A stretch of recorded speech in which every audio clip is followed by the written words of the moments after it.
Umapila si mamamayang Liberal Party List Representative Laila de Lima sa mga kasamahan niya sa Kongreso na imbestigahan ang mainit na isyu ng umano'y iligal na minahan sa Dupax del Norte, Nueva Vizcaya.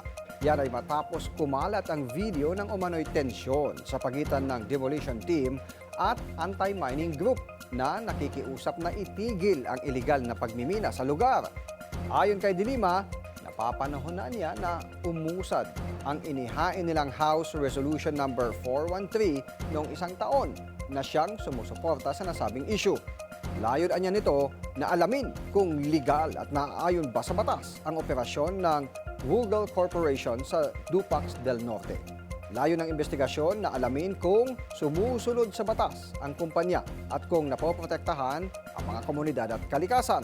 Git ni de Lima, hindi dapat pinipigil ang mga residenteng lumalaban para sa kanilang karapatan at paninindigan para sa buhay at kinabukasan.